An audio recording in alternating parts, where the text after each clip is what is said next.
Hora Noticias Matinal.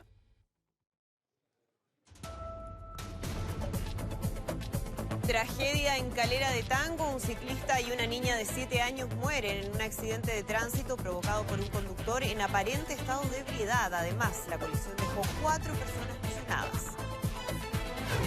El presidente Sebastián Piñera señaló que las AFP no tendrán participación en el 4% adicional de cotizaciones propuesto en la reforma previsional. El mandatario aseguró que van a cumplir el acuerdo que el oficialismo tiene con la democracia cristiana, zanjando así la polémica tras la cuenta pública. Y a partir de este lunes comienza un paro indefinido convocado por el Colegio de Profesores. La medida afectará a más de 1 millón de estudiantes que, según el magisterio, podrían perder clases.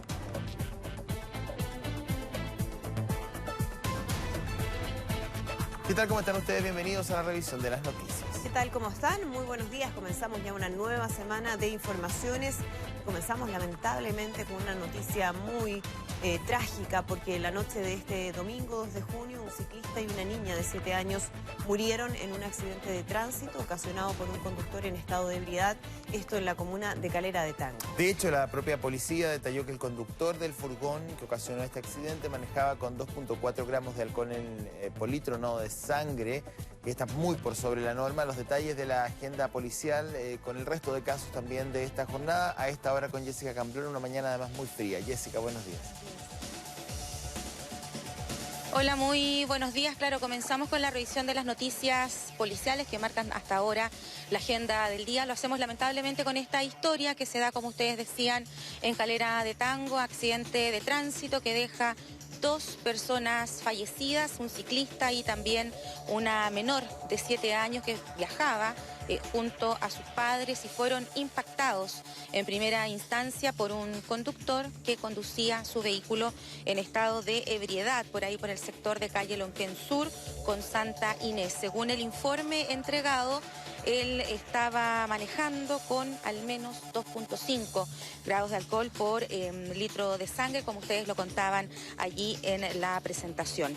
Al momento del impacto fue tanta la energía que lamentablemente esta menor sale proyectada desde el interior del auto, es asistida por equipos de emergencia, trasladada hasta el hospital parroquial, donde lamentablemente nada se pudo hacer por el equipo de emergencia que la recibe y allí se constata su fallecimiento. También se ha entregado otro antecedente, y es que la menor que iba viajando junto a sus padres lamentablemente no iba en la silla de seguridad que se requiere por ley para el transporte de niños.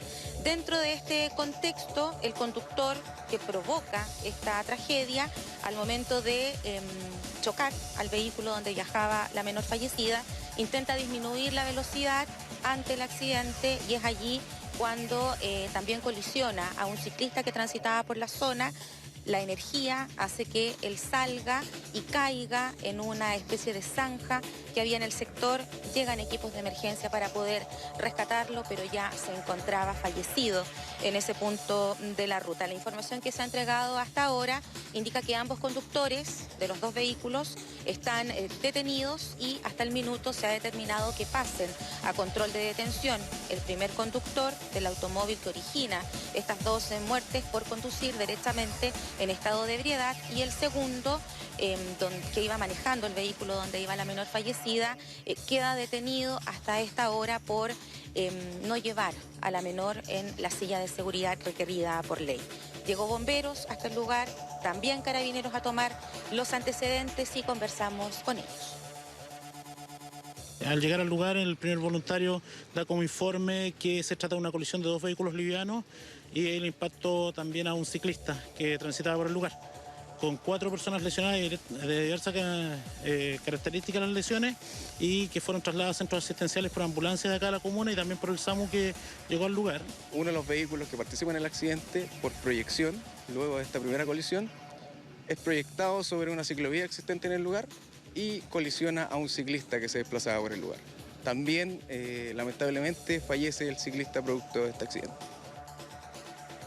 Vamos ahora hasta Colina, cambiamos radicalmente de tema porque hay un funcionario de la Policía de Investigaciones logró evitar el robo de su automóvil que iba a ser perpetrado por al menos 6 delincuentes que se movilizaban en 2 vehículos. Le hacen una encerrona prácticamente.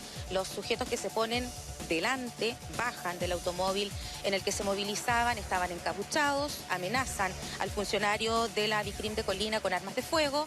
Él responde, se hace ahí un intercambio de disparos, uno de los sujetos resulta herido, sus compañeros escapan y los que se encontraban en el automóvil trasero deciden rescatarlo. Coincidentemente, hasta la posta central llegó en las últimas horas un sujeto con una herida de bala y se está determinando si es o no uno de los delincuentes que intentó robar el vehículo a este funcionario de la PDI, que afortunadamente se encuentra ileso. Está la Policía de Investigaciones y el OS9 trabajando en el caso. Tenemos también declaraciones. Fue interceptado por un vehículo color rojo, del cual descienden 3 individuos premunidos de armas de fuego, quienes proceden a intimidarlo, a apuntarle específicamente. Él se identifica como policía, inicialmente hace uso de su arma de fuego, hiriendo a uno de los antisociales. Y posteriormente a esto se suma un segundo vehículo, en el cual venía un grupo no identificado, un número no identificado aún de sujetos que procedieron también a atacar al funcionario, quien logró huir del lugar, mientras estos individuos rescataban al sujeto que había sido herido. Vamos a quedar atentos a esa investigación. Y para cerrar, revisar imágenes de lo que ocurrió a eso de las 11 de la noche en el conocido patio Bellavista. Había todavía público en algunos lugares que estaban abiertos y ven el accionar de al menos 6 delincuentes que van derecho hasta un local de venta de anteojos y rompen los ventanales, ingresan y se llevan en muy poquito tiempo una suma cercana a los 35 millones de pesos en anteojos ópticos y también de sol. Un robo que estaba absolutamente planificado y en el cual está trabajando la Policía Civil. Conversamos con el jefe de la unidad que nos entregó más detalles.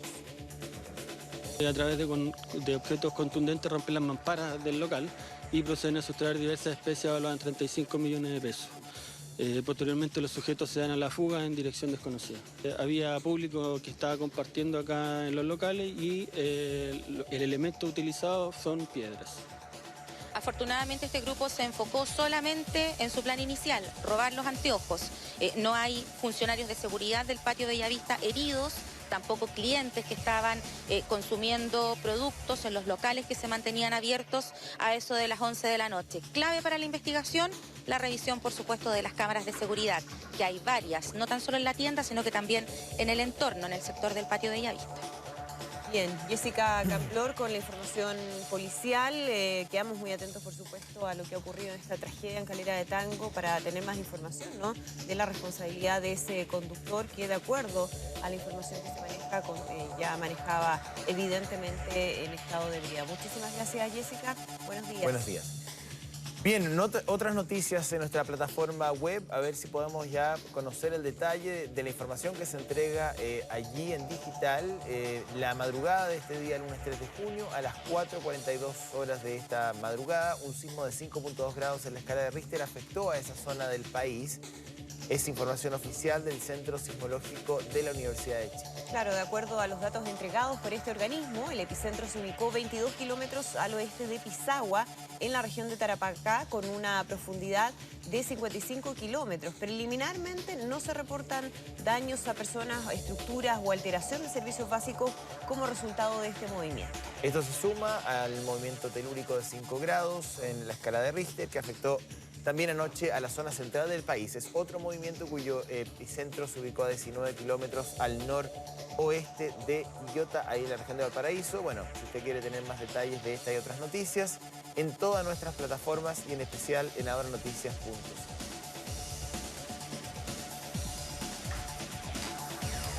Y más de 4.000 familias siguen sin luz en el Biobío, producto de los fenómenos meteorológicos que afectaron a Los Ángeles, Talcahuano y Concepción. Los registros visuales siguen impresionando y más aún los relatos de quienes se enfrentaron cara a cara a la naturaleza. Que son cosas de segundo que uno no sabe qué hacer, no sabe si arrancar o quedarme ahí. José Sandoval aún tiene fresco en la memoria lo ocurrido el pasado viernes en este taller del sector Jaime Repullo de Talcahuano, 2:04 minutos, y el viento comenzaba a arrastrar todo a su paso, fenómeno que también ocasionaba estragos en la techumbre del galpón. Los trabajadores de inmediato supieron que se venía algo grande, corrieron a un costado de un muro de concreto y ahí aguantaron el ventarrón. José recuerda que trató de salir a un lugar más seguro, pero fue arrastrado varios metros. Y intenté arrancar y ya no había tiempo y me tomó el tornado y me tiró contra el muro del taller y no me dejó avanzar, así que ahí tuve que esperar que pasara, pero fue una cosa de segundos. Ahí mismo estaba escondido, ahí mismo estaba, donde está esa plancha ahí. Ahí estábamos nosotros sentados, no podía salir para afuera. En Talcahuano hay sectores que siguen luciendo este panorama, un trabajo de limpieza que no para y que fue reforzado por personal de ejército y la Armada. Las precipitaciones dieron una tregua y eso ayuda a quienes intentan arreglar de manera provisoria sus casas. Por ahora, lo urgente es evitar que nuevas lluvias causen un desastre mayor. Y todavía tenemos que terminar de cubrir y ojalá que nos lleguen nylon o algo así para tapar el sector que está descubierto. Y ya con eso ya quedaríamos, entre comillas, salvándonos de la agüita, más que nada. El balance indica que son 730 las viviendas dañadas en el Biobío. 3 personas permanecen hospitalizadas y una figura como fallecida. Su cuerpo fue entregado a sus familiares este sábado. El suministro eléctrico es otro problema porque aún hay zonas sin luz. Contamos con alrededor de 4.600 familias que siguen aún sin servicio. Para ello hay un despliegue alrededor de 60 brigadas de la empresa eléctrica que busca trabajar en la recuperación de ese servicio. El foco sigue siendo aún la comuna de Talcahuano. En Concepción fue posible ver cómo avanzó la tromba hacia el centro, destruyendo las vitrinas de varios locales. Rodrigo y Marta, por ahora, solo aspiran a cerrar el frontis para salvar sus muebles y equipos de la lluvia. Los fines de mes acá la peluquería me va súper bien, así que ahora esperar que me solucione el problema. Las precipitaciones dejaron el Biobío por ahora, aunque se esperan nuevas lluvias para este martes. Lo más importante yo creo que sería la tarde-noche del martes, con algo de viento que podría llegar a los 50 kilómetros por hora y va a precipitar al menos hasta el día miércoles completo. Efectos de un inusual fenómeno que desde 1934 no se registraba en Concepción.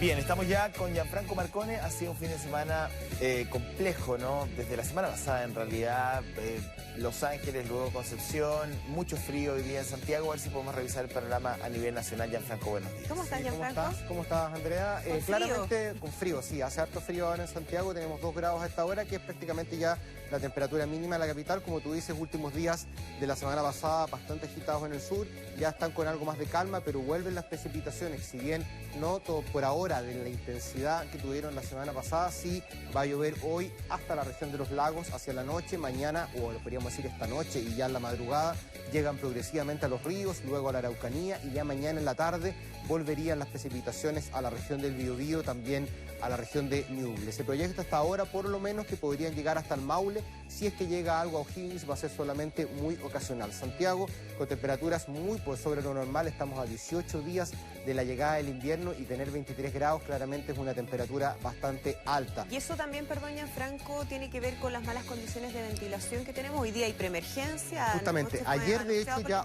hubo preemergencia, pero constatada, es decir, si tú mirabas las estaciones de monitoreo, habían 2 estaciones, que era Cerro Navia y Pudahuel, que tenían niveles de preemergencia. Eso radicó en que, como las condiciones de ventilación siguen entre regulares a malas, hoy se haya declarado la preemergencia ambiental, que son las restricciones que se dan para que mejore la calidad del aire, y claramente mejoró. La primera de gran parte de las estaciones en niveles solamente regulares. 2 grados tenemos a esta hora en Santiago, 93% la humedad relativa. Si bien el cielo está despejado a esta hora, va a ir variando esa condición en las próximas horas, que es lo que vamos a revisar ahora, la evolución de la temperatura durante esta jornada de día 3 de junio. Ya llegamos al mes de junio. Primer lunes de junio. Primer lunes de junio, justamente. 15 grados a las 10 de la mañana, ya con algunas nubes presentes en el cielo, ocasionalmente con nubosidad parcial. 3 de la tarde, cielos parciales con 22 grados, 22 horas ya el cielo nublado con 13 grados. Esto va a ser la antesala de 2 días bastante nubosos que vamos a tener, martes y miércoles, con temperaturas cercanas a los 17 y 18 grados. Un poquito más fresco. Vamos a estar en un ratito más revisando la situación de la región del Biobío y también, por supuesto, la región de la Araucanía, el centro-sur, básicamente, que ha estado con una estabilidad enorme. Y Gianfranco, que estuvo allá pasada, con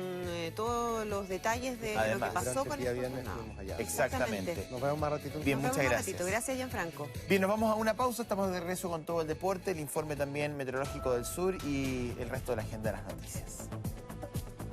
¿Cómo te fue hasta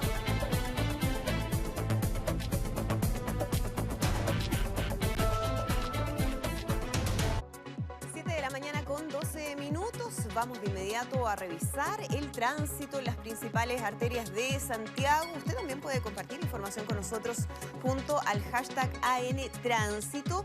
Vamos a revisar lo que está sucediendo en distintos puntos, pero lo primero es recordar que hay restricción para vehículos con sello verde inscritos antes de septiembre de 2011, cuyos dígitos terminen en 4 y 5. Recordemos también que estamos en preemergencia ambiental, por lo tanto hay varios vehículos sin sello verde que están también bajo esa medida de restricción vehicular. El metro informa hasta ahora que toda la red está disponible, está funcionando con normalidad.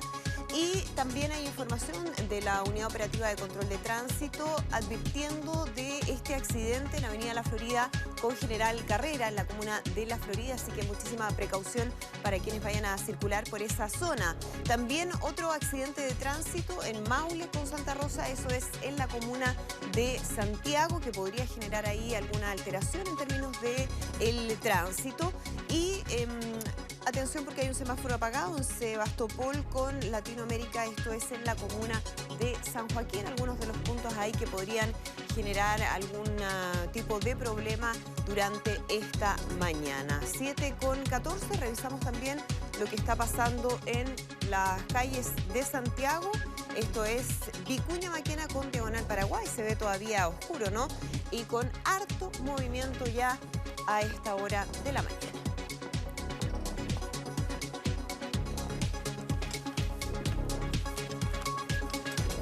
Bueno, durante las últimas semanas hubo un incremento en las consultas por enfermedades respiratorias en gran parte del país. De hecho, se espera que el pic ocurra durante este mes de junio, siendo las urgencias por influenza las que más preocupan a las autoridades sanitarias. Sí, ¿cómo va la vacunación? ¿Cuál es la población de riesgo, ¿no? ¿Qué medidas habría que tomar en ese sentido? Vamos a conversar de este tema con Clarisa Muñoz. Clarisa, ¿cómo estás? Muy buenos días. Hola. Hola Andrea, hola José Antonio, muy buenos días. La verdad es que el panorama ha cambiado bastante entre el año pasado y este año. Recordemos que el año pasado hubo una gran alerta por la gran cantidad de casos de influenza que hubo en Estados Unidos y es por eso que aquí hubo también mucha demanda por vacunas, incluso hubo épocas en las que no había vacunas disponibles. Este año, en cambio, el escenario se ha revertido y hay mucha gente que no se ha vacunado. Esto es tremendamente preocupante, ya que estamos hablando de la influenza, que difiere de un resfrío común y es una enfermedad que eventualmente podría incluso provocar la muerte. Para hablar sobre todos estos temas estamos hoy con el doctor Rodrigo Bleimi, él es infectólogo de la Clínica Las Condes. Doctor, ¿cómo está? Muy buenos días, gracias por acompañarnos en esta fría mañana. Cuéntenos cómo está hoy día la situación de la influenza, cuántas personas han fallecido en el país y si realmente es un riesgo importante para la población la baja cantidad de vacunas que se han llevado a cabo ya. Hola, buenos días. Sí, la verdad es que la situación de influenza y la vacunación en la población es un poco preocupante según las cifras ministeriales que hemos visto la última semana. Las tasas de vacunación, sobre todo en adultos mayores de 65 años, están menores que lo que debieran y que lo que ha ocurrido en los años anteriores. Y las consultas tipo influenza en atención primaria han aumentado en forma importante y esto se relaciona directamente a las bajas temperaturas que hemos tenido las últimas 2 semanas. Las personas se resfrían, los virus respiratorios y la influenza, por supuesto, aumentan. Hasta el minuto el Ministerio ha informado de 3 fallecidos por influenza grave y las 3 personas no habían sido vacunadas y obviamente vienen las próximas semanas temperaturas bajas todavía y se espera que venga el pic de influenza el próximo mes. Doctor, ¿una persona que se vacuna es imposible que contraiga la influenza o puede tener una influenza más suave tal vez? Sí, es importante aclarar que las vacunas no son 100% efectivas, pero sí obviamente reducen el riesgo de enfermarse, reducen la severidad si es que la persona se enferma, reducen las tasas de complicaciones y de hospitalización y eventualmente podría reducir la mortalidad. Así que es muy importante hacer un llamado a la población que se vacune, sobre todo aquellos de mayor riesgo. ¿Todavía está vigente la campaña ministerial? Los grupos de riesgo que estamos hablando, los adultos mayores, los niños menores de 6 años, mujeres embarazadas, pueden ir y vacunarse de manera gratuita todavía. Así es, y hay que incluir a todas las personas que tienen otras enfermedades crónicas como enfermedades cardíacas, pulmonares, hepáticas, renales o inmunosuprimidos. Son todas personas de riesgo de complicación y mortalidad. Doctor, estamos hablando principalmente que hay que tener ojo con la influenza tipo A. La influenza tipo B, tengo entendido que ni siquiera está contemplada en la vacuna ministerial, sino que solamente esa se puede acceder a ella a través de una vacuna pagada de manera privada. No, no es así. La verdad es que la vacuna ministerial, que es la vacuna gratuita, contempla 3 cepas, de las cuales son 2 tipo A y 1 tipo B. La influenza B se describe como menos grave, sin embargo hemos tenido casos de influenza severa y muy grave por tipo B también, así que la recomendación es vacunarse. Pero hay de todas maneras una cepa que está incluida solamente en una vacuna privada pagada. La vacuna se denomina tetravalente, tiene 2 cepas A y 2 cepas B. Se supone que tiene una mayor cobertura, pero lo relevante es que ambas vacunas, tanto la trivalente, que es la gratuita, como la tetravalente, que es pagada, tienen 2 cepas A, que son los más graves. Doctor, también hay mucha gente que tiende a confundir el tema de la vacuna, asegura que en caso de que se vacunen se van a resfriar en ese momento. Si pudiéramos aclarar ese tema para que no queden dudas, ya que hay que despejar la diferencia entre una influenza y un resfrío común. Sí, eso es muy importante. Existen mitos sobre las vacunas y sobre la vacuna de influenza también. Las personas asocian la vacunación de influenza con que se resfrían o que adquieren gripe, etcétera, pero la verdad es que la vacuna que se utiliza en Chile es una vacuna inactiva, son proteínas, son fracciones del virus de influenza y por lo tanto nunca va a ser capaz la vacuna de enfermar a la persona que la recibe. ¿Cuánto tiempo se demora una persona desde que ha sido inoculada hasta desarrollar las defensas necesarias para poder combatir el virus de la influenza? Aproximadamente 2 semanas. Después de 2 semanas de vacunado, la persona debería estar generando los anticuerpos para influenza. O sea, este sería el momento, estamos hablando de que ya en las próximas 2 semanas debería producirse el pic de enfermedades respiratorias, ahora que hay que vacunarse. Sí, yo creo que el llamado es a vacunarse de inmediato a las personas que no lo han hecho. Los casos de estadísticas de consulta del Ministerio de Salud indican que hemos tenido un rápido aumento en las últimas semanas. Tenemos una curva epidémica similar a lo que ocurrió el año 2017, hace 2 años atrás. Doctor, hay otra vacuna también que está tomando importancia durante estos días, la vacuna contra la fiebre amarilla. Hay gente que va a viajar por estos días a Brasil a ver la Copa América. ¿Cuál es la recomendación que hacen ustedes? Bueno, la situación epidemiológica con la fiebre amarilla en Brasil nos preocupa hace ya un par de años. Hemos tenido escasez de la vacuna y hay muchos turistas que van a Brasil. La verdad es que la circulación de fiebre amarilla en el sur de Brasil, que son los lugares más turísticos y visitados por los chilenos, ha sido más bien baja. Sin embargo, sabemos que existe. La circulación viral en las ciudades no está. Solamente en sus sectores rurales, por lo tanto si las personas van a viajar y van a estar solamente 2 o 3 días solo por un partido de fútbol y acotado el viaje a la ciudad, a las grandes ciudades, no sería tan necesario vacunarse. Si van a tener estadías prolongadas con salida de la ciudad de sectores rurales, la recomendación es tener la vacuna puesta. ¿Cuáles son los lugares de más riesgo? Bueno, la verdad es que la extensión de la fiebre amarilla en Brasil ha sido muy grande en el sur y por lo tanto toda la zona de Santa Catarina, Río, Sao Paulo, fuera de las grandes ciudades hay riesgo de transmisión.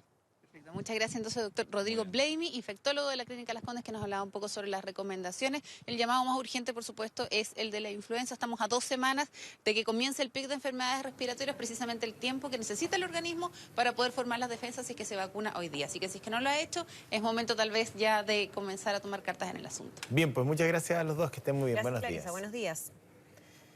Y a partir de este lunes comienza un paro indefinido convocado por el Colegio de Profesores, una medida que afectará, se calcula, a más de 1 millón de estudiantes, quienes según el magisterio podrían perder clases. Claro, Daniela Valdés a esta hora con la información actualizada, también en momentos, ¿no?, en que se analizan las propuestas en educación del presidente Sebastián Piñera en la cuenta pública. Hubo varios proyectos ahí, había uno en especial que tenía que ver con atracción de talentos en docencia a la educación pública. No hay gran detalle, por supuesto, del proyecto, pero al menos fue mencionado durante la cuenta pública en el acápite de educación. Daniela. Hola, muy buenos días. Sí, todavía hasta ahora puede ser una alerta para los apoderados porque, claro, un 70% se espera que sea la cantidad de profesores que se adhiera a este paro indefinido de profesores que parte el día de hoy y que se extiende entonces por toda la semana, movilizaciones y otras actividades. Cerca de 1 millón a 1,5 millones de alumnos podrían perder clases producto de este paro que afecta a los colegios municipales. Nos comentaba el presidente de este grupo entonces que hay comunas como por ejemplo Santiago, donde todos los colegios se han adherido, otras como Providencia, donde solo un porcentaje de ellos van a participar de este paro, que como tú bien decías tiene varios motivos, entre ellos, por ejemplo, la modificación, que también ha sido una polémica en estos últimos días, de la malla curricular en el curso de tercero y cuarto medio, la eliminación de historia, educación física y la asignatura de arte, pero han sido enfáticos diciendo que lo que ellos piden no es reajuste salarial, sino que mejorar la calidad laboral, que ellos no están recibiendo material adecuado para poder hacer bien sus clases, que las condiciones en los colegios no son muy aptas y que, claro, esperan que dure lo menos posible para que así pueda retornar a clases este porcentaje de alumnos que creen sería cerca de 1 millón a 1,5 millones de alumnos quienes no podrían asistir durante estos días a sus colegios. Escuchemos las palabras que dio hace algunos minutos el presidente del Colegio de Profesores. Podría haber 1 millón, 1,5 millones de estudiantes sin clase por unos días, esperamos que no muchos, esperamos que este paro indefinido el gobierno atienda esta problemática y por lo tanto nos llame a una conversación para que podamos en esas condiciones buscar soluciones y buscar acuerdos, que el gobierno baje de su intransigencia, baje de su soberbia. No hay clases, pero sí se va a atender a los niños en su alimentación y en sus cosas básicas si ellos llegan al colegio, porque van a haber turnos éticos, van a haber formas de atenderlos para aquellos que almuerzan en los colegios y que esa es su única fuente de alimentación. Claro, va a estar disponible la alimentación para quienes la necesiten, entonces no así las clases. Les comentaba yo que en el caso de Santiago son todos los colegios los que se han sumado a este paro. En Providencia es un porcentaje un poco más pequeño, pero dicen ellos que sería cerca de un 70% la adhesión de los profesores a este paro indefinido, que les decía yo tiene varios motivos, como por ejemplo las demandas que incluye la titularidad de las horas de extensión, el pago de mención a las educadoras de párvulo y diferenciales, el término de la doble evaluación y la preocupación por la educación pública como tal, además de este último anuncio que se ha hecho hace algunas semanas atrás y la modificación de la malla curricular que a ellos no les parece adecuada, entonces la eliminación de los ramos de historia, arte y educación física. Parte el día de hoy el paro y tiene una movilización convocada para el día jueves, una marcha en la que va a estar presente por supuesto el Colegio de Profesores. Escuchemos también las palabras que tienen que ver con el petitorio. Hemos tenido que llegar a esta situación a propósito de una actitud muy soberbia, muy incomprensible del gobierno, una verdadera falta de respeto al profesorado, porque estuvimos meses en una mesa de negociación, meses donde fuimos con la mejor buena fe a plantear nuestras demandas, a plantear nuestras inquietudes, aportando antecedentes. Incluso nosotros sentíamos que había algunos avances porque el gobierno había hecho algunas propuestas en esa mesa, pero cuando llegó la oferta o la carta formal, que es la forma en que esto se concreta, estas conversaciones, una respuesta escrita, esa respuesta no consideró ni siquiera aquellos puntos en los que había habido algunos avances. Esto fue un portazo para el profesorado. 1,5 millones entonces de alumnos sin clases con este paro que parte el día de hoy y que además tiene actividades mañana y luego una marcha convocada para el día jueves. José Antonio, Andrea. ¿Quería gobernar en Israel? Bien, Daniela Valdés con la información. Vamos a seguir muy atentos, por supuesto, a este tema que podría afectar, como decíamos, a una gran cantidad de estudiantes y a sus apoderados, por supuesto, a toda la familia. Así que quedamos muy pendientes, Daniela. Muchísimas gracias. Buenos días. Buenos días.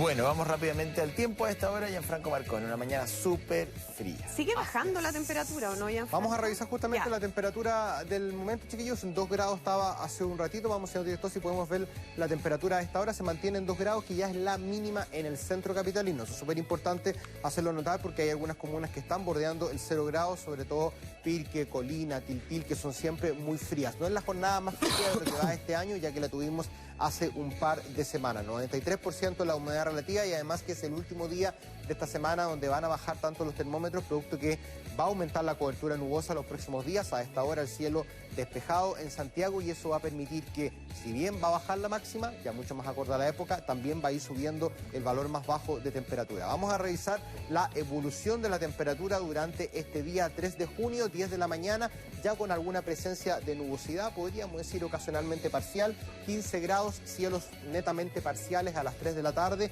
con una temperatura ya muy cerca de la máxima. De hecho, ya es la máxima en el centro, 22 y hasta 23 grados en algunas comunas. 10 de la noche, el cielo ya se cubre prácticamente por completo, con una temperatura de 13 grados, mucho más alta de los 7, 8 que teníamos ayer a esta hora. Eso va a ser la antesala de tener un día de mañana algo menos frío durante el amanecer. La sensación térmica sí podría ser más bajita, y también una tarde algo más fresca que la del día de hoy. Ahí tenemos un lunes de despejado que tenemos a esta hora, pasa progresivamente, gran parte del día va a estar con nubosidad parcial, y en la noche se va a nublar. 22 grados en el centro, ya lo decíamos, hasta 23 en algunas comunas, 2 fue la temperatura mínima en el centro de la capital también. Martes, un día nublado, ocasionalmente con nubosidad parcial, sube harto la temperatura mínima a los 9 grados, baja la máxima a los 18. Día miércoles, el día más nuboso, podríamos decir, en Santiago, con una máxima de 17 grados y una mínima de 10. Hacia el día jueves se mantiene la cobertura nubosa abundante, mejoran estos 3 días, a pesar de que no va a llover, mejoran las condiciones de ventilación en la capital, lo que va a permitir probablemente ya salir de la preemergencia que tuvimos ayer constatada y que tenemos hoy declarada, y que a esta hora mantiene Santiago con gran parte de sus estaciones de monitoreo, salvo el sector oriente, en niveles regulares de calidad del aire. Sí, Gianfranco, revisábamos también lo que sucedió, por supuesto, jueves, viernes, en la zona sur del país, en la región del Biobío. ¿Cambiaron las condiciones? ¿Se termina el riesgo de que pueda repetirse una situación como esa? A ver, yo creo que ante un sistema frontal tan intenso como ese, y sobre todo una inestabilidad postfrontal tan intensa como esa, claramente siempre podemos tener la posibilidad, sobre todo estos últimos años que han sido un poquito más repetitivos. El viernes revisábamos estadísticas desde el año 1600, que han habido una cantidad importante de tornados y de trombas marinas o trombas de agua, que finalmente ya lo hemos destacado, la única diferencia es de dónde se produce, o dónde se junta la nube cumulonimbus con la superficie. Si es con tierra, tornado; si se junta con agua, estamos hablando de una tromba de agua. Creo que hay que tenerlo ya presente para los pronósticos, siempre a lo mejor pensar de que no solamente ante un cumulonimbus vamos a poder tener granizos, vamos a poder tener tormenta eléctrica y chubascos, sino que también darle un poquito cabida a este tipo de fenómenos nuevos. Llegan las precipitaciones hoy día al sur del país, me refiero a la región de los lagos, hacia la noche a la región de los ríos, y mañana vuelven a lo que es el Biobío y el Ñuble, con algo de viento igualmente. Si bien menor al anterior, podrían llegar igual a los 50 y hasta 60 kilómetros por hora, por ejemplo, en Concepción. Lluvias que durarían durante la mitad del martes y hasta el día miércoles. Un evento algo más breve, eso sí, pero que hay que seguir monitoreando, sobre todo ante el escenario que todavía a lo mejor hay lugares más vulnerables, hay lugares que están, lo que contábamos allá, lo que nos daba más miedo cuando salía el viento eran que había mucha calamina suelta, y eso en cualquier momento se puede desprender y claramente puede afectar a alguna persona. Bueno, hay que recordar que aquí en la metropolitana, además, las condiciones de ventilación no son las mejores. Primera preemergencia del año, a ver si podemos revisar parte de los indicadores de ventilación. Claro, ahí tenemos justamente la región metropolitana, que gran parte de las estaciones están dentro del radio urbano, salvo esta que está acá afuera, que es Melipilla, Talagante. Tenemos 3 estaciones de monitoreo en este momento, que si no me equivoco es Cerro Navia, Pudahuel y Cerrillos, que se mantienen en niveles regulares de calidad del aire. Esto indica que claramente ha servido la preemergencia que se declaró el día de ayer. Ahí hay siempre que hacer la diferencia en lo que es la constatación y la declaración. Ayer constatamos preemergencia ambiental. ¿Qué significaba? Que estas dos estaciones estaban en niveles rojos de la escala de monitoreo, que es preemergencia ambiental. Claro. Por lo tanto, se declara, se dan ciertas medidas de restricciones para que mejore, y ha mejorado bastante la calidad del aire en gran parte de la región metropolitana. En el último día, como podríamos decir esta semana, con ventilación entre regular a mala. Ya mañana, si bien no va a llover, comienza a mejorar algo porque van a haber movimientos verticales de aire que permiten sacar esta masa contaminante de la cuenca capitalina. Perfecto. Gianfranco, muchísimas gracias. Ya, nos vemos, cuídense. Bueno, nos vamos a una pausa y estamos ya de vuelta con el resto de las noticias. No se vayan.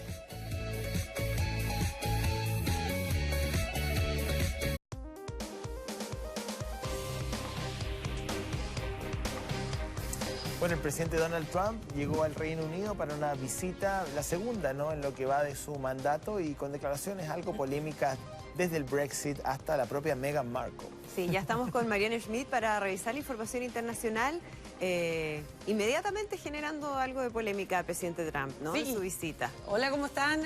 Buenos días. Nos había bajado el avión y la verdad es que ya era polémica, ¿verdad? Esta mañana ha llegado el mandatario norteamericano a Londres, acompañado de su esposa Melania, una visita de Estado que estaba programada mucho antes que la primera ministra Theresa May anunciara su renuncia, la cual será efectiva este viernes. Antes de aterrizar en el aeropuerto, el mandatario envió incendiarios tweets contra el alcalde de Londres. Calificó a Sadiq Khan de fracasado total. Dijo que ha hecho un trabajo horrible como alcalde de la capital británica. Sus declaraciones son en respuesta al propio edil, que es del opositor Partido Laborista, quien había criticado que se reciba al presidente norteamericano con todos los honores propios de una visita de Estado. De hecho, comparó también el lenguaje de Trump con el de los fascistas del siglo XX y los enumera. Más allá de la polémica, la pareja presidencial se dirigió ya a la residencia del embajador de Estados Unidos, donde alojarán. Por la tarde tiene previsto visitar la abadía de Westminster antes de tomar el té con el príncipe Carlos y su esposa Camila, y en la noche asistirán al banquete oficial ofrecido por la reina Isabel II. Tú hablabas un poco de la polémica con Meghan Markle.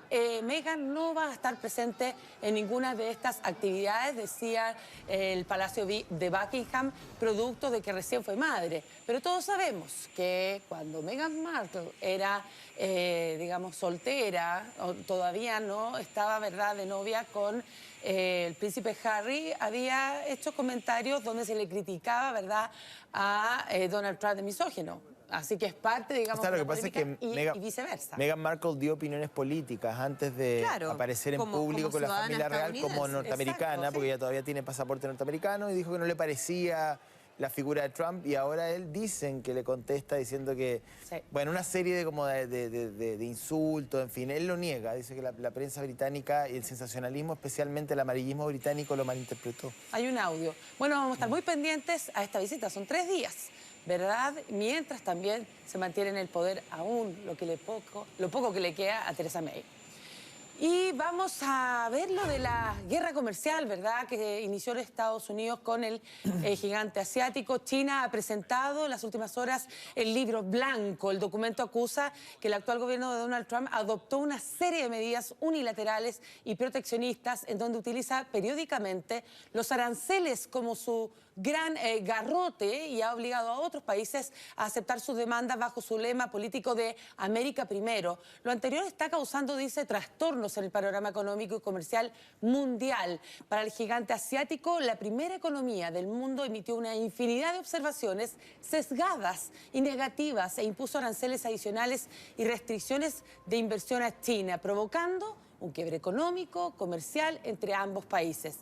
También se defiende de las acusaciones sobre robar propiedad intelectual. En esto afirma que sus registros históricos confirman que los logros en materia de innovación científica y tecnológica son algo que no robaron o sacaron por la fuerza de otros, sino un resultado que se obtiene a través del trabajo duro e independiente, que incluso han establecido un sistema jurídico para la protección de la propiedad intelectual que es compatible con las normas internacionales vigentes. Parte, ¿verdad?, de esta guerra comercial que sigue y suma que es lo peor, ¿verdad? Sí, y que genera efectos no solamente en China y Estados Unidos, sino que a nivel mundial. Ya sabemos en Chile lo que ha pasado, por ejemplo, con el peso, ¿no? Sí. Que ha sido una de las monedas más afectadas a nivel internacional. Y bueno, eso se suma también al anuncio o a la advertencia que hacía Donald Trump en relación a México, también a un aumento de aranceles que podría tener un impacto muy importante en los propios productores norteamericanos. Ese es el cuestionamiento que hacen muchos respecto a estas medidas que está tomando Donald Trump,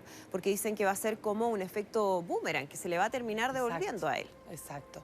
Vamos con unas imágenes que, la verdad, bastante dramáticas y revelan el drama vivido por decenas de personas que vieron que un gigantesco crucero venía literalmente sobre ellos. Ocurrió en Venecia, cuando la embarcación de lujo avanzaba descontroladamente, a pesar que ya había llegado al muelle, así que chocó con la estructura y sobre ella habían decenas de turistas. Como no frenaba, hacía sonar también la bocina mientras se embestía contra un barco muy pequeño. Los turistas huían en pánico. Veamos parte de ese ambiente para que usted se haga la idea de lo que vivieron ellos ahí en Venecia.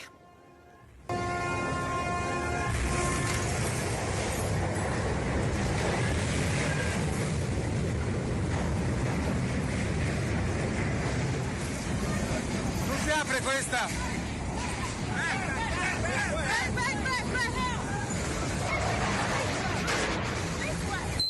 ¿Hay alguna explicación Terrible, ¿no? respecto a por Sí. qué se perdió el control de la nave de esa forma? Bueno, había problemas mecánicos. Esto ocurrió, la verdad, a las 8:30 de la mañana en el canal de Yudeca, que es justamente el acceso que lleva a la turística Plaza San Marcos. Así que imagínense la cantidad de personas que habían en ese momento. Y según esta empresa propietaria de este crucero que tiene 13 pisos, tenía este problema mecánico. También explicaron que las remolcadoras, que son estos barcos más pequeñitos que lo guiaban, intentaron detenerlo, pero uno de los cables se cortó y no lograron evitar que chocara en definitiva este crucero con este otro barco más pequeño. A raíz de este choque, al menos 4 personas que iban en su interior resultaron heridas y fueron trasladadas a un hospital. Esta embarcación ya había presentado problemas mecánicos el 2011 durante una travesía por el Báltico. Puede transportar 2.500 pasajeros. Cuenta con un teatro, sala de baile, parque acuático para niños y la verdad es que está ahí en la mira porque, como les contaba, no es primera vez que le sucede. Sí, y ahí hay toda una discusión respecto a la llegada de los cruceros, no solamente porque pueda ocurrir algo así, sino que también por la masividad, ¿no? Que sabemos que Venecia ha tenido una invasión de turistas y que los residentes han levantado la voz en varias oportunidades para exigir que haya un control, para que no sigan tomándose esta pequeña ciudad. Así es. Bueno, gracias a una filtración, el equipo de Univisión recuperó el material audiovisual de la entrevista que le realizó el periodista Jorge Ramos a Nicolás Maduro el 25 de febrero en el Palacio Miraflores. Cuando habían pasado 17 minutos, la conversación fue detenida abruptamente por Maduro porque estaba muy molesto con las preguntas. Después de retirarse, le pidió al equipo de seguridad retener al equipo periodístico y quitarle todo el material audiovisual, incluyendo los celulares. Luego fueron deportados a Estados Unidos. Todo lo ocurrido fue grabado también por las cámaras del régimen y ese es el material que ahora le llegó a la estación televisiva. La cadena difundió el jueves pasado un extracto de la entrevista, pero anoche la mostró en su totalidad sin censura. En ella se pudo apreciar que desde la primera pregunta Maduro estaba muy incómodo luego que el periodista le consultó cómo lo tenía que llamar, ya que no era presidente legítimo. También le preguntó por los 400 presos políticos, lo que significó que el líder chavista le dijera que se iba a tragar con Coca-Cola su provocación. Pero lo que lo hizo levantarse, como usted ve, y suspender esta conversación fue el video que le muestra el reportero de unos niños comiendo basura como consecuencia de la grave crisis económica que enfrenta Venezuela. Veamos parte de ese tenso momento. Es que, bueno, tenemos un nivel altísimo de inversión. Su revolución ha fracasado terriblemente. Bueno, esa es tu visión de derechas de Estados Unidos porque no vives en Venezuela y no sabes el nivel de protección y seguridad social que tiene el pueblo para vivienda, para pensiones, para empleo, para ingresos, educación pública, gratuita, de calidad, al 80% de los venezolanos. Pero, a ver, un médico de familia. ¿Le puedo enseñar tenemos el video 3 médicos de familia. Déjame enseñarle el video de lo que yo vi ayer. Esta entrevista, te digo, no tiene ningún sentido ni para ti ni para mí. ¿Oíste? Yo creo que es mejor suspenderla. ¿Oíste? Te agradezco todo. Hasta luego. No tiene ningún sentido esta entrevista ni para ti. Bueno, han pasado 3 meses de ese impasse. Ahora, al presentar el material completo, el propio Ramos explicó que fuentes confidenciales le devolvieron este material. Dice que fue el ex director del Servicio de Inteligencia, Christopher Figuera, que antes de que Maduro lo expulsara, se robó el material del archivo del SEBIN y lo despachó a Miami. Ahora, la entrevista sí, uno la ve, yo la vi varias veces el fin de semana. Jorge Ramos fue bien confrontacional, digamos, y la verdad es que uno tiene que tener bien claro cuando va a una entrevista qué es lo que quiere. Si provocar al entrevistado o sacarle algún tipo de información y análisis, porque tampoco, o sea, tratar de convencer a Nicolás Maduro de que no es un dictador, podríamos estar todo el día y toda la próxima semana. Y que no hay presos políticos. Y que no hay presos políticos, te lo va a negar todo el tiempo. Entonces, mejor pasemos a la siguiente pregunta, porque si no vamos a desperdiciar la entrevista, que es lo que pasó un poquito con Jorge Ramos. Perfecto. Bueno, vamos con otra información. Un importante descubrimiento se hizo en el planeta más pequeño de nuestro sistema solar, que en realidad ahora pasó a ser exoplaneta, ¿verdad? La sonda New Horizons de Estados Unidos encontró amoníaco con la superficie de Plutón, lo que evidencia una actividad geológica reciente con agua líquida, algo fundamental para la regulación de la temperatura y la posibilidad de la existencia de condiciones de vida de algún organismo. Un hallazgo que se produce 13 años después de haber sido degradado a planeta enano. Se estima que su temperatura ronda los menos 270 grados Celsius. Vaya que hace frío ya, ¿eh? Por este motivo, el hallazgo de agua líquida sorprende, ya que su clima es suficientemente frío para congelar hasta el aire, como se dice por allá. Bueno, eso es lo que tenemos preparado por ahora en el ámbito internacional. Bien, pues muchas gracias. Gracias, María. Que estén muy bien. Bien, 7 de la mañana con 49 minutos. Vamos a revisar también información importante que publica nuestra página web, que tiene que ver con el Ceremi de Educación de la región del Biobío, que suspendió clases en 5 colegios, todo a contar de este lunes 3 de junio, y debido al sistema frontal que sabemos ha afectado a esa zona. Por eso, para conocer cuáles son específicamente estos establecimientos que se ven afectados por esta medida, usted puede ingresar a nuestro sitio www.ahoranoticias.cl. Información relevante porque, como decíamos, es a partir de este día lunes, a raíz de todos los problemas que se han generado por el mal tiempo en la zona sur del país. Bien, vamos a escuchar ahora parte de la entrevista que dio el presidente Sebastián Piñera a nuestro compañero José Luis Repering, donde abordó algunos aspectos, ¿no?, de la cuenta pública, y luego analizamos, ¿no?, lo que son las propuestas y revisiones del gobierno con el ministro Blumel. El acuerdo que tenemos con la democracia cristiana lo vamos a cumplir, que este 4% lo va a administrar un consejo o un ente estatal, y en ese consejo no van a participar las AFPs. Pero yo dije 2 cosas ayer: que el ahorro previsional le pertenece a los trabajadores de Chile, y eso es una verdad del porte de un buque, y que nadie tiene derecho a meter mano o utilizar ese ahorro previsional para otro propósito. Y también dije que como los trabajadores son los dueños, tienen derecho a elegir quién administra, y por eso dentro del 4%, ese consejo público va a crear opciones para que los trabajadores puedan elegir. De esa manera compatibilizamos el principio de la libertad con el respeto al acuerdo con la democracia cristiana. Al final ese consejo va a restringir el abanico de posibilidades y va a ser un intermediario. ¿Por qué no puede decidir directamente el trabajador? ¿Por qué tiene que pasar por un consejo del Estado? Porque los ahorros previsionales son algo muy delicado, se trata de las pensiones de los chilenos, y por tanto el consejo va a tener que definir quién va a hacer las inversiones, cuántos fondos van a haber. Pero dentro de esa decisión del Consejo Público para proteger el ahorro de los trabajadores, van a haber opciones para que los trabajadores puedan elegir. Bien, parte de las declaraciones del presidente Sebastián Piñera después de esta cuenta pública. Queremos analizar algunos de los puntos que quizás han generado mayor discusión. Estamos con el ministro de la Secretaría General de la Presidencia, Gonzalo Blumel. Ministro, muchísimas gracias por acompañarnos. ¿Generó confusión este anuncio del presidente Sebastián Piñera en relación a la administración de este 4% de las AFP? No, mira, lo que ¿Hubo un error ahí comunicacional? No, para nada. Porque se genera un problema finalmente. El presidente lo que hace es compatibilizar, bueno, primero buenos días. Hola. Lo que hace es compatibilizar principios que son muy importantes, como que el mayor ahorro previsional le pertenece a los trabajadores, y que hay que maximizar las opciones que tengan las personas para elegir cómo se administra su ahorro previsional con un compromiso que nosotros tomamos, que se va a cumplir.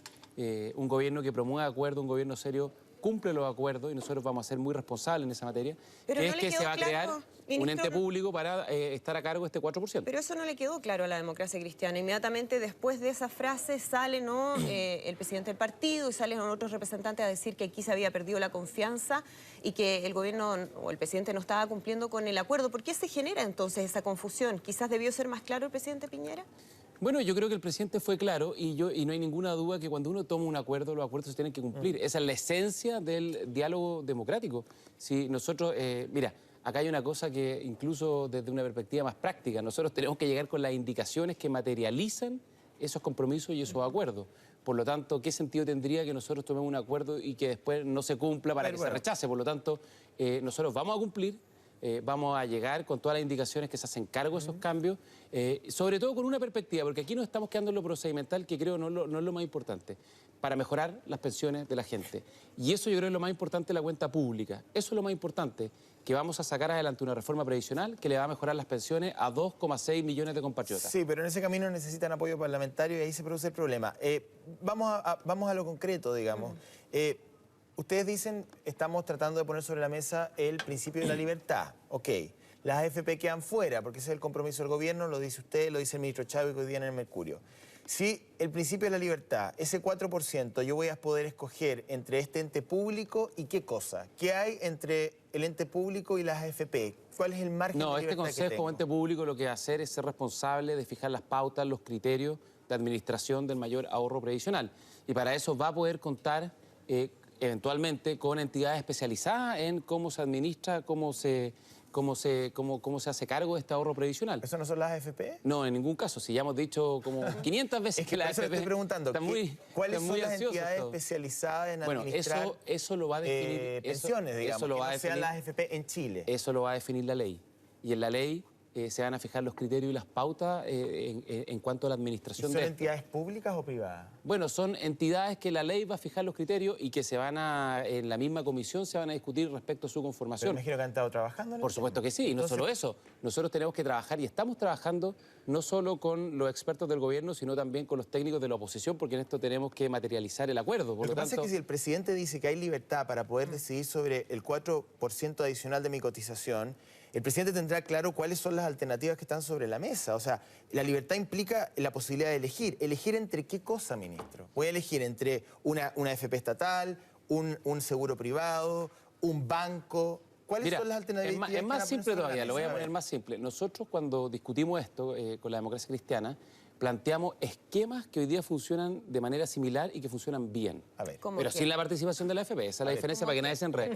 Por ejemplo, el Fondo Reserva de Pensiones. El Fondo Reserva de Pensiones es administrado, o las pautas, los criterios, los fija el Banco Central. Y es un modelo súper validado que funciona de manera muy eficiente, que invierte de buena manera y cuenta con el concurso de ciertas entidades especializadas para la administración de esos recursos que le pertenecen a todos los chilenos, que son los recursos del Fondo Reserva de Pensiones. Y en ese sentido puede haber un actor o entidad especializada que contribuye a ese ahorro, puede haber otro actor. En este caso, en el caso de las pensiones, podríamos tener uno que, por ejemplo, proponga mecanismos de ahorro de mayor rentabilidad, que tienen mayor nivel de riesgo, que en el caso de los trabajadores jóvenes puede ser más sentido, otro que sea más conservador. Una especie de multifondo. Pero parecido, pero no exactamente lo mismo porque no van a estar las AFP, entonces no nos enredemos. Pero con la misma Mira, lógica, ese es un buen ejemplo, el ejemplo del Consejo del Banco Central que fija las pautas y los criterios del Fondo de Reserva de Pensiones y un modelo muy validado. Y que no nos perdamos lo más importante, lo que nosotros queremos es que suban las pensiones, porque hay 2,6 millones de chilenos que cuando se apruebe esta reforma, y esperamos que sea lo antes posible, van a haber mejores pensiones. Volviendo a ese mismo principio de libertad que enfatizaba, ¿no?, el presidente Sebastián Piñera, por algo dice esa frase en su cuenta pública. Hay quienes dicen, y entiendo que desde su mismo sector hay quienes están planteando, bueno, si hay libertad para un ente público, ¿por qué no va a haber libertad entonces para que ese 4% yo lo destine a una AFP para quienes quieran hacerlo? O yendo más allá incluso, ¿por qué entonces no hay libertad para que cada cotizante administre el 14%, la totalidad de su fondo, ¿no? Bueno, ya sea en un ente público o ya sea en una AFP. Hay muchas preguntas, Andrea, tú las planteas, yo creo que son muchas preguntas válidas, pero en esto también la política nos enseña que tenemos que ser capaces de dejar las posiciones más extremas y llegar a un consenso que generalmente va por el medio. Y esto es lo que nosotros creemos que va a permitir producir un consenso, contando con el apoyo, por supuesto, de Chile Vamos y también de sectores más abiertos de la oposición, que estuvieron disponibles para aprobar la idea de legislar. Obviamente nosotros en la reforma no podemos dar respuesta a todos los temas o a todos los planteamientos porque eso es imposible, digamos, la política no es así.